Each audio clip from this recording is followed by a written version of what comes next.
Hello and welcome po ulit sa Pinay Cooking Lessons. For today, ang ating gagawin ay isa na namang paboritong kakanin ng mga Pilipino.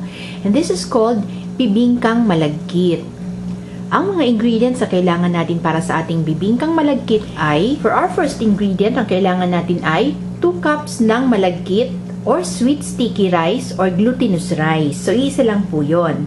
Ang gagawin natin dito bali is huhugasan natin once before natin gamitin. We also need 2.5 cups ng thick coconut cream or kakanggata, 1.5 cups ng water, 1 cup ng packed brown sugar. Kung makakabili po kayo ng pandan leaves, samahan ninyo ito for additional flavoring.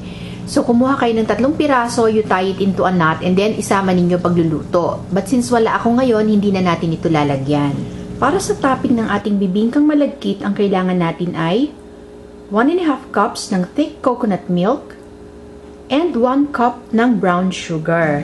At yan ang mga ingredients na kailangan natin for this recipe. Isinalin ko na sa isang maliit na pot yung ating coconut milk. So dito i-add natin yung ating brown sugar.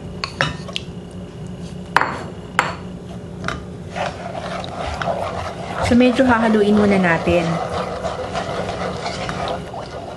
And then ito turn on natin yung ating kalan. So hintayin natin ito kumulo at palalaputin natin. So para tayong gumagawa ng coco jam dito. Ito ngayon yung gagamitin natin na pang topping doon sa ating bibingkang malagkit. So hindi naman natin kailangan itong bantayan, but we have to stir it once in a while para hindi masunog yung ilalim niya. So, hintayin lang natin ito mag-thicken. Kaya light brown yung kulay ng ating topping kasi ang gamit ko ditong asukal is yung segunda o yung tinatawag natin na light brown sugar. Kung gusto niyo na mas darker yung topping ninyo, ang gamitin niyo is yung talagang asukal na pula o yung brown sugar talaga. Ito na ngayon yung ating topping for the bibingka. So, kung makikita ninyo, na-reduce na yung liquid niya at lumapot na siya. So, ito pwede na nating patayin yung apoy.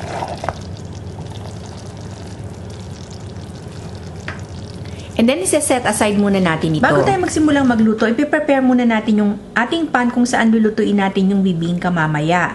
So, ibabrush lang natin yung loob niya with butter o kaya naman ay yung langis na nakukuha natin sa latik.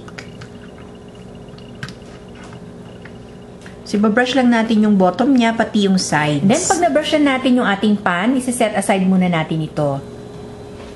So, dito sa pan na ito natin naman lulutuin yung ating malagkit. So, inilagay ko na yung 2.5 cups ng thick coconut milk.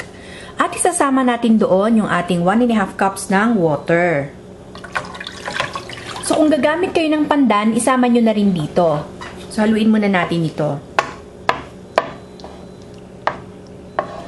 And then dito, isasama natin yung hinugasan natin na malagkit. And then, i-on natin yung ating kalan. At ito ay lulutuin natin over medium heat. So, hindi muna natin isinama yung ating sugar. Kasi pag sinama natin sa una yung sugar, hindi lalambot or hindi maluluto yung ating malagkit. So, halo lang ng halo at saka i-scrape niyo yung bottom ng pan habang hinahalo ninyo.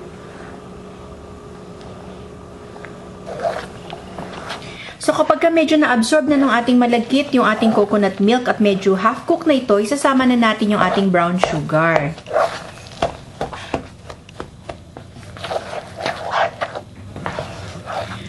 So, itutuloy lang natin yung pagluluto nito bali hanggang mainin yung ating malagkit. So, dapat hindi nyo iiwanan or titigilan ng paghahalo para hindi siya manikit sa ilalim.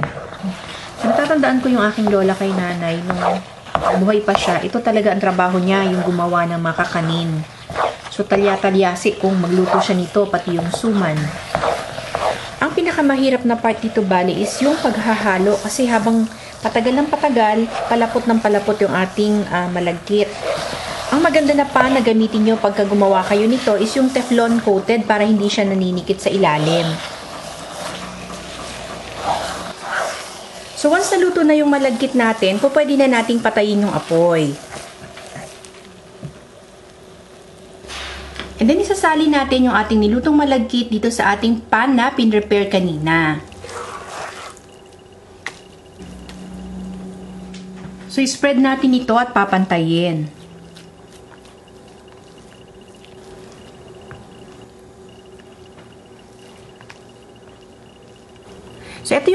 topping na ginawa natin kanina. Ngayon kung sakali at tumiga siya ng konti or masyadong lumapot bago maluto yung inyong malagkit, painitin nyo muna siya ulit bago nyo gamitin. So, spread lang natin ito bali dun sa ibabaw ng ating malagkit.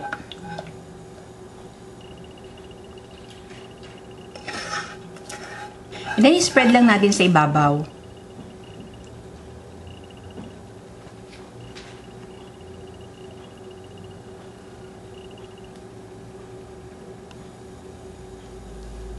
So, ready na yung ating bibingka. Ngayon, ang next step na gagawin natin is ibe-bake natin ito sa oven. Preheat muna natin itong ating oven sa 350 degrees. So, ilalagay natin sa bake.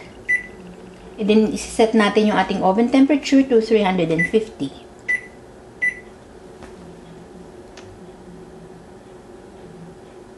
Preheated na yung ating oven, so pwede na nating i-bake yung ating bibingka.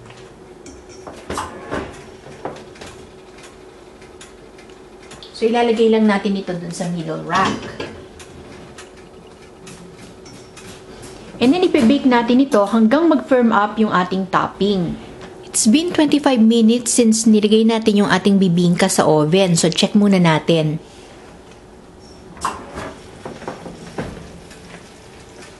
So, checkin natin bali yung topping ng ating bibingka. So, kapag medyo matigas na yung topping niya at nag-firm up na, i-increase natin yung temperature ng oven. So, sara muna natin ito. And then, from 350, gagawin natin na 375 yung temperature ng ating oven. So, gagawin natin yan para mag-brown yung ibabaw ng ating bibingka. It has been 20 minutes since nung in-increase natin yung ating oven temperature from 350 degrees to 375. So, check muna natin yung ating bibingka. So, kung mapapansin ninyo, mas nag-darken yung gilid niya, bale, kesa dun sa gitna. So, ito ay pwede na natin actually hanguin ngayon. Kaya lang, kung gusto ninyo na mas mag-darken pa yung ibabaw ng inyong bibingka, pwedeng i-broil niyo ito sandali. So, i-off muna natin yung ating oven. And then, isi-set natin dito sa broil. So, nasa high yung ating broil at papabrownin lang natin ito sandali. So, once nag-darken na yung kulay ng ibabaw ng ating bibingka, pwede na nating patayin itong ating oven.